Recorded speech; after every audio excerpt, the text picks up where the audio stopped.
রমজানে তোমাকে যা শিক্ষা দেওয়া হয়েছে বিসমিল্লাতে তুমি সেগুলো আমল শুরু করেছো। নাহমাদুহু ওয়া নুসাল্লি আলা রাসূলিহিল কারীম। সুপ্রিয় দর্শক শ্রোতা, আসসালামু আলাইকুম ওয়া রাহমাতুল্লাহি ওয়া বারাকাতুহু। এটি সুন্দর এবং সময় উপযোগী প্রশ্ন করেছেন আপনারা, বিশেষ করে শাওয়ালের আমল সম্পর্কে। ইসলাম ধর্মে কোনো মুসলমানকে বসে থাকার সুযোগ দেওয়া হয়নি। প্রত্যেক মাসে কম আর বেশি কিছু আমল ইসলাম ধর্মে রয়েছে, যেন একজন মুমিন তার ঈমানকে চাঙ্গা রাখে, চালু রাখতে পারে। সেই হিসেবে সদ্য আমাদের গত হওয়া মাহে রমজানের পর শাওয়াল মাস আমাদের সামনে চলমান। এখন নবী করিম সাল্লাল্লাহু আলাইহি ওয়াসাল্লাম হাদিস শরীফে বলেছেন, কোনো ব্যক্তি যদি শাওয়াল মাসে 6টি রোজা রাখে, সে যেন গোটা বছর রোজা রাখলো। সুবহানাল্লাহ। এটা আমাদের নবীজি রাহমাতুল আলামিনের অনেক বড় ধরনের একটা উৎসাহ, মিরাকল, একটা বড় ধরনের তার পক্ষ থেকে মুজিজা, যে তার উম্মতের জন্য কী ব্যবস্থা তিনি রেখেছেন, উৎসাহ দিয়েছেন। আসলে মাহে রমজানকে তো আমরা যদি বলি ট্রেনিং পিরিয়ড, সেই হিসেবে আমরা কিসের ট্রেনিং নিয়েছি? আমরা তো সেখানে রাত্রি জাগরণের ট্রেনিং নিয়েছি, আগে ওঠার ট্রেনিং নিয়েছি, আমরা তিলাওয়াতের ট্রেনিং নিয়েছি, দরুদের ট্রেনিং নিয়েছি, আমরা সেখানে তাহলিল বা কালিমার ট্রেনিং নিয়েছি, আমরা সেখানে তাসবির ট্রেনিং নিয়েছি, আমরা পাঞ্জাগানা নামাজ পাঞ্চুয়ালের সাথে আদায় করার ট্রেনিং নিয়েছি। সবচেয়ে বড় ট্রেনিং, সবচেয়ে বড় প্রশিক্ষণ আমরা নিয়েছি সিয়াম সাধনা, সিয়াম সাধনার ট্রেনিং। সিয়াম মানুষ কেন রাখে, কিভাবে রাখে, এর আদব কী, কীভাবে সূর্য ডোবার সময় একজন সায়াম কী করে, সূর্য অস্ত যাওয়ার সময় বা সূর্য ওঠার সময় একজন সায়াম কী করে, তার দায়িত্বটা কী, এই বিষয়গুলো রমজান মাসে অত্যন্ত একেবারে পুঙ্খানুপুঙ্খু এগুলো চর্চা করা হয়। এরপরে এখন আমরা কি আমল করি?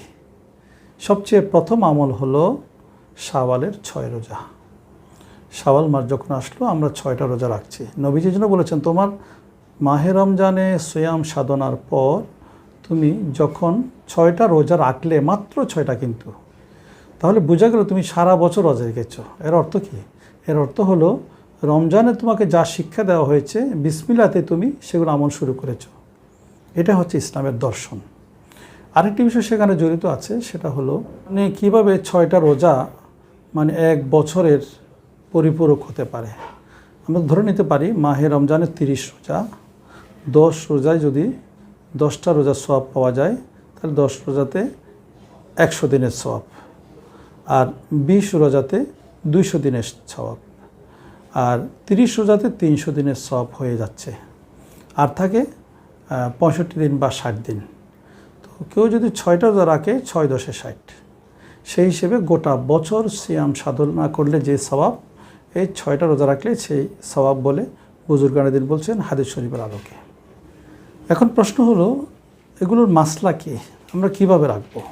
আমরা সিয়াম এগুলো যখনই রাখবো, এগুলো একাধারে রাখতে হবে না। আমরা প্রতি শুক্রবার সোমবার রাখতে পারি, অথবা সপ্তাহে 2টা রাখতে পারি, সপ্তাহে 3টা রাখতে পারি, অথবা ইচ্ছে হলে আমি একাধারে সব রেখে শেষ করে দিলাম, এটা আমার অন্য বিষয়, তাও পারা যাবে। তবে বাধ্যতামূলক না এটা। আপনি গোটা মাসে ধীরস্থিরভাবে চর্চা করেন এবং সিয়াম সাধনা করেন, আর কোনো সমস্যা এখানে নাই। কেউ যদি এমন হয়, কোনো রোগী অথবা কোনো মুসাফির রমজান মাসে রোজাই রাখেন, রোজা ভেঙেছেন কি কয়েকটা, তার উচিত হবে শাওয়ালের রোজাগুলো না রেখে, এটা তো নফল রোজা, উনি যেন কাজাটা আদায় করে ফেলে। 3টা রোজা ভেঙেছেন, ওই 3টায় উনি আদায় করবেন। তারপর উনি বাকি শাওয়ালের রোজা রাখা শুরু করবেন। এই হলো শাওয়ালের রোজার মাসলাটা। আমরা অনেক সময় সেটা খেয়াল করি না। আমাদের মা বোনরা রোজা রাখতে চায় এবং কষ্টের মধ্যে তারা নিপতিত হয়।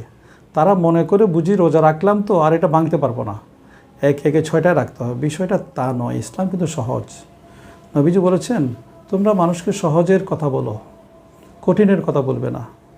আসলে ইসলামটা সহজ, কিন্তু আমরা অনেকটা না জানার কারণেই এই অবস্থা হয়েছে। মাহে রমজানের পর বা মাহে রমজানে যেসব শিক্ষা আমরা নিয়েছি, ঈদ উল ফিতর বা ঈদ উত্তর সময়ে, সেগুলো আমল করার এবং অনুশীলন করার, বা আমরা আদৌ সেগুলো মেনে চলছি কিনা, সে বিষয়গুলো অনুধাবনের সময়। টোটাল মাহে রমজানটা আমাদের একটা নিয়মের ভিতর পড়ে গেছে। এটা রোজাটা কঠিন কাজ, কিন্তু কেন জানি একটা আনন্দ থাকে সেখানে।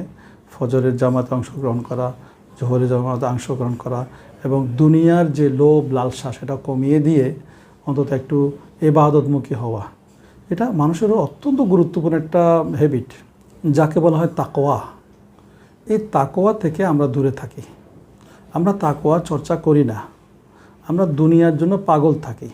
কিন্তু এই মাহে রমজান আমাদেরকে সেই দুনিয়া বিমুখতা সৃষ্টি করে দেয় এবং আমরা চাইব যে আমরা যে দুনিয়া বিমুখতা, প্রশান্ত চিত্তের একটা ধর্মচর্চা শুরু করেছি, আত্মবিলোপ একটা চরিত্র গঠিত হয়েছে, আমরা যেন সেটা নষ্ট না করি, আমরা যেন সেটা সবসময় ধরে রাখি এবং মাহে রমজানের যে ট্রেনিং পিরিয়ড সেটাকে আমরা প্রত্যেকটি কাজ, দান, সাদাকা, সিয়াম, বিশেষ করে রাত্রি জাগরণ, তারপরে আছে মানুষের প্রতি সহানুভূতি, চাকরি বাকরির ক্ষেত্রে কর্মচারীদের সাথে ভালো ব্যবহার, এইসব বিষয়গুলো যেন আমরা সিয়াম সাধনার পর এই মাস থেকে আবার নতুন করে উদ্দীপ্ত হয়ে শপথ নিয়ে থাকি আর কি।